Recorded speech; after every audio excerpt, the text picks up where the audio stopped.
went to the store the other day to get my kids a coloring book, and I was so mad when I got home because the coloring book was blank. They hadn't put any pictures in it. Well, it was okay though, because I knew that if you read the name of the book backwards, that's magical and get the pictures to appear. So we said, Koob, Ganiralak, Kijam, Nufa. My name is Hal Finney, and I'm making this recording for a few reasons. Salut à toi et bienvenue sur Story of Crypto pour un tout nouvel épisode. Dans cet épisode, nous allons faire un bond dans le passé pour remonter à la naissance du Bitcoin. Laissez-moi vous présenter l'un des acteurs les plus importants de sa création, développeur expérimenté et militant pour le respect de la vie privée, Monsieur Hal Finney, le plus grand des cypherpunks. Mais avant que la vidéo ne commence, pense bien à t'abonner et à laisser un pouce bleu pour donner de la visibilité à la chaîne. Merci du soutien et allez, on est parti!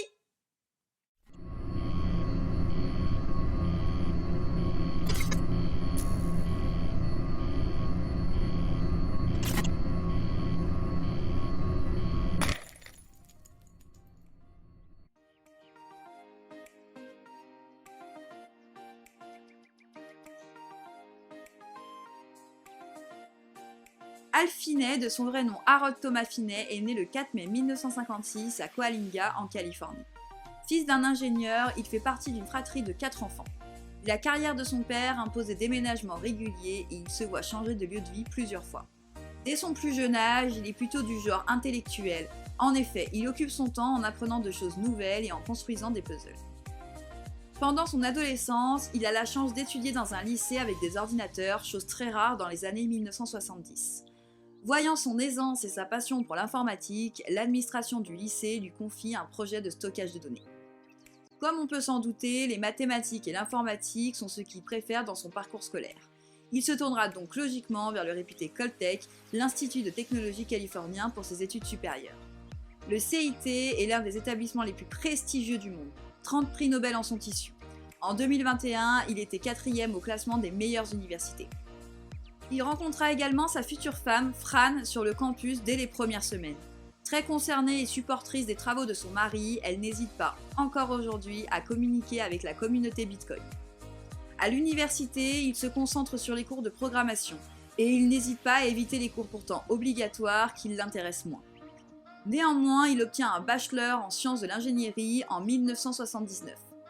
Déjà à cette époque, Hal est un libertarien. Il est loin du cliché de l'ingénieur qui ne pense qu'aux maths et il débat souvent avec ses amis sur ses positions philosophiques. Dès la fin de ses études, il se marie avec Fran à San Diego et commence son premier job en tant que game developer chez APH Technology Consultant, travaillant sur des titres bien connus tels que Astro Blast et Space Attack sortis sur la très célèbre Atari 2600. Alors âgé d'une trentaine d'années, Hal Finney ainsi que d'autres informaticiens commencent à interroger la confidentialité qu'offre le réseau Internet. Un protocole encore novateur à l'orée des années 90. C'est ainsi que ces cyberactivistes appelés cypherpunks, souhaitant utiliser leurs connaissances informatiques pour protéger la vie privée des utilisateurs, se sont regroupés au sein d'un fameux groupe de discussion sobrement nommé The Cypherpunk Mailing List. Cypher signifie cryptage, punk est un synonyme de rebelle. La communauté cypherpunk a donc pour but de réfléchir à des moyens pour garder le contrôle de sa vie privée dans l'ère digitale, grâce à la cryptographie notamment. Parmi ses membres, nous retrouvons notamment le jeune Julian Assange qui finira par fonder Wikileaks ou encore Phil Zimmermann, inventeur du protocole PGP permettant le chiffrement de messages sur Internet. C'est par le biais de cette mailing list qu'Hal Finney prendra contact avec Phil Zimmermann en lui proposant de l'aider bénévolement à la création de PGP. Après quelques années, en 1996, il est embauché par le même Zimmermann et devient le premier employé de la société gérant PGP. Il y travaillera jusqu'à sa retraite en 2011.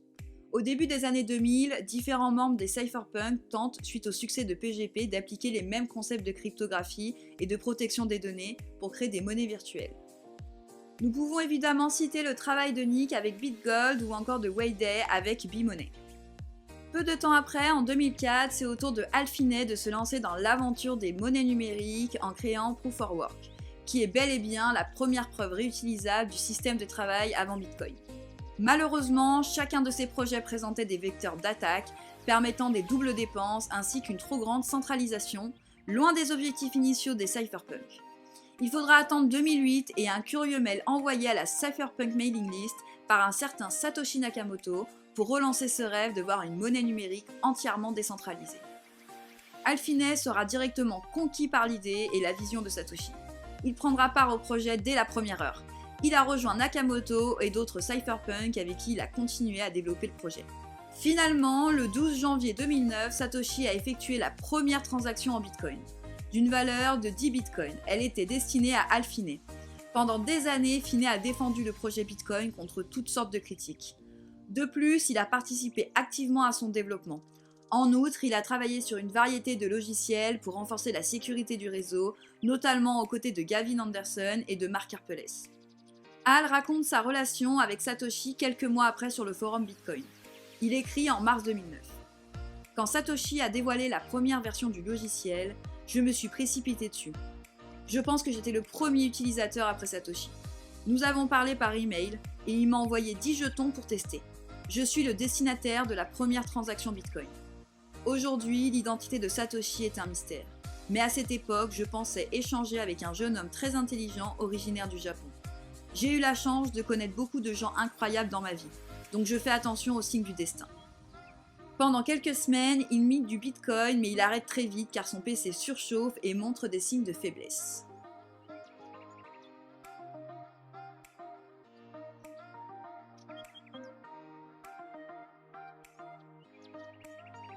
Al était très sportif et s'entraînait régulièrement pour faire des marathons. En 2009, il doit abandonner une course à Los Angeles à cause de crampes très sévères. Peu de temps après, lors d'une session de vélo avec sa femme, il ne peut pas finir non plus. Quelques mois plus tard, la maladie de Charcot lui est diagnostiquée. Cette maladie entraîne une perte progressive des neurones, du cerveau et de la moelle épinière. Une fois les premiers symptômes apparus, l'espérance de vie est en moyenne de 3 à 4 ans. Il devient de plus en plus difficile de contrôler ses muscles, ses mouvements, puis au final sa respiration. La condition physique d'Alphinae décroît donc rapidement. Il va être dépendant d'un fauteuil roulant et de divers moyens technologiques pour communiquer. Malgré cette évolution rapide, Al dit que sa vie lui plaît. Il peut compter sur le soutien sans faille de sa famille, mais surtout de sa femme. Même diminué, il continuera de travailler et de programmer. Durant cette période compliquée de sa vie, Alphinae a su rester combatif et s'adapter comme il l'a expliqué dans l'un de ses derniers messages sur le forum. Il a fallu s'ajuster. Mais ma vie n'est pas trop mauvaise. Je peux encore lire, écouter de la musique, regarder la télé et des films. Je peux même encore écrire du code. J'ai plutôt de la chance dans l'ensemble. Même avec cette maladie, ma vie reste très satisfaisante. Le 5 octobre 2009, il a publié une lettre intitulée « Mourir dehors » où il explique que malgré la maladie, il n'a à aucun moment arrêté de programmer ou mis de côté son travail sur Bitcoin. Les émotions et les réflexions de Alphinae sur son expérience avec Bitcoin ont été reflétées pour l'histoire dans sa célèbre lettre publique « Bitcoin et moi ».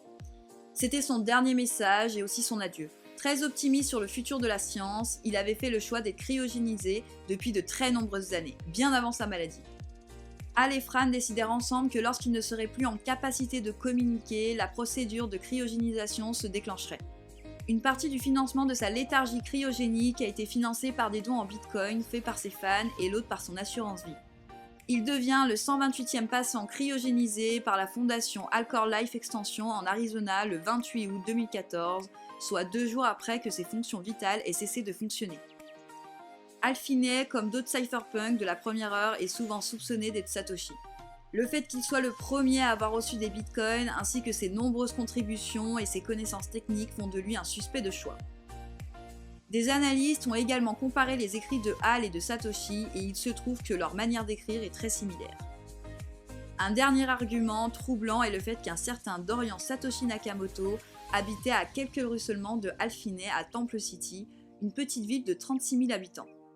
Qu'il soit Satoshi ou non, Al a participé grandement grâce à ses différents travaux à la création du Bitcoin. Lorsqu'il était interrogé à ce sujet, Alphinae semblait amusé par la question. Cependant, sa réponse était catégorique. Il n'était pas Satoshi Nakamoto. Suite à sa disparition, le mystère restera donc entier. Cependant, Satoshi ou pas, Alphinae restera l'une des figures paternelles du Bitcoin. Bien plus que cela, il restera un cryptographe de renom, dont les travaux n'ont cessé d'inspirer les jeunes générations d'informaticiens qui lui ont succédé.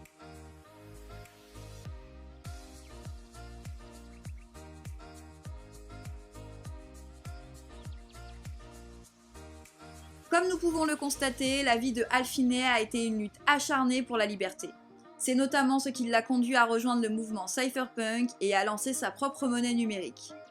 C'est également ce qui l'a poussé vers le Bitcoin, un projet qu'il a su marquer de son empreinte, entre autres en devenant le destinataire de la première transaction en Bitcoin.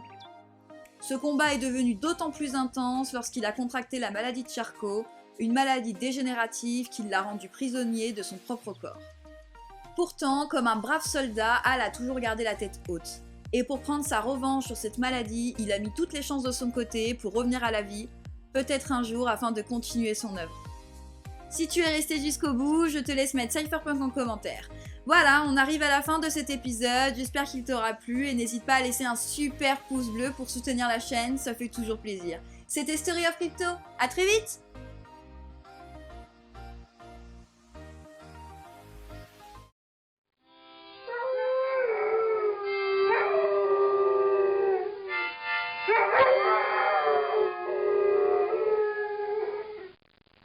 There we go. Yeah. Good dog. Good dog. Good dog.